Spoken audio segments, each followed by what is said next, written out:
Assalamualaikum warahmatullahi wabarakatuh. Perkenalkan, nama saya Islanova dengan ujung NIM 175, Prodi Administrasi Publik, Fakultas Ilmu Sosial dan Ilmu Politik. Di sini saya ingin menjelaskan tentang materi pergeseran paradigma OPA, NPM, dan NPS untuk memenuhi tugas mata kuliah Manajemen Pelayanan Publik. Berkembangnya paradigma baru administrasi publik ini menyebabkan pola hubungan antara pemerintah dengan warga negara berubah, yang lebih menekankan kepada kepentingan masyarakat. Akibatnya, pemerintah dituntut untuk lebih perhatian dan responsif dalam memberikan pelayanan publik kepada masyarakat. Paradigma baru administrasi publik muncul dengan merumuskan serangkaian idealisme dan praktis terkait penggunaan nilai dan norma tersebut dalam melaksanakan akuntabilitas pelayanan publik. Akuntabilitas pelayanan publik merupakan salah satu isu penting dalam kajian ilmiah dan praktik di bidang administrasi publik. Tujuannya itu untuk mengetahui tentang paradigma Old Administration Public dan untuk mengetahui tentang paradigma New Public Management, dan yang terakhir untuk mengetahui tentang paradigma New Public Service. Paradigma Old Public Administration. Dalam paradigma ini, gerakan untuk melakukan perubahan yang lebih baik telah diprakarsai oleh Woodrow Wilson.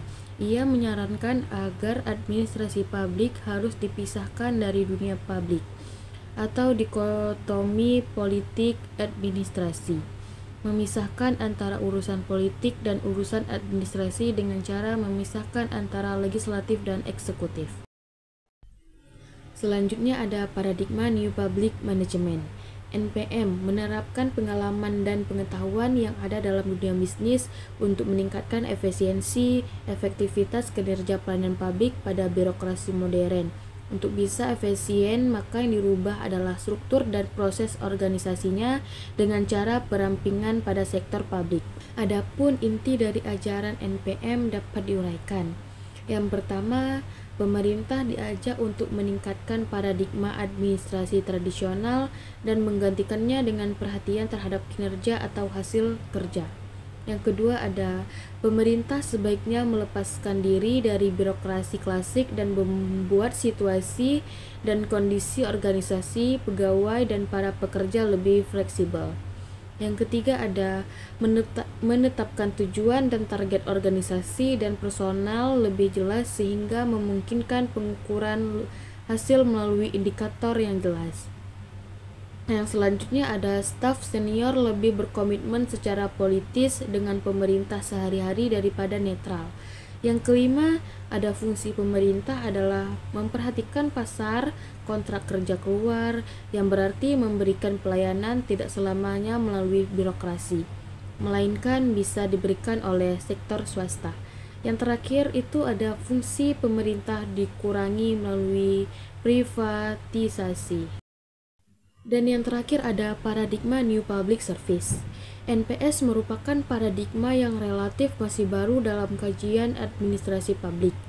NPS berakar dari teori demokrasi kewargaan, model komunitas dan masyarakat sipil, teori organisasi humoris, dan administrasi negara baru, serta administrasi negara postmodern. NPS memiliki perbedaan karakteristik dengan OPA dan NPM.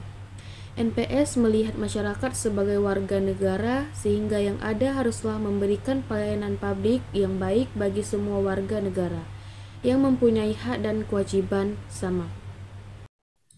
Adapun Den Hart menyampaikan sejumlah prinsip public service. Yang pertama ada melayani warga bukan pelanggan, yang kedua mendahulukan kepentingan umum, yang ketiga, menghargai kewarganegaraan dibandingkan kewirausahaan. Yang keempat, berpikir strategis berasas demokrasi. Yang kelima, ada menyadari bahwa akuntabilitas tidak mudah. Dan yang keenam, melayani daripada mengarahkan. Yang ketujuh dan yang terakhir adalah menghargai manusia dibandingkan produktivitas. Segitu saja materi yang bisa saya sampaikan. Lebih dan kurang sama maaf. Assalamualaikum warahmatullahi wabarakatuh.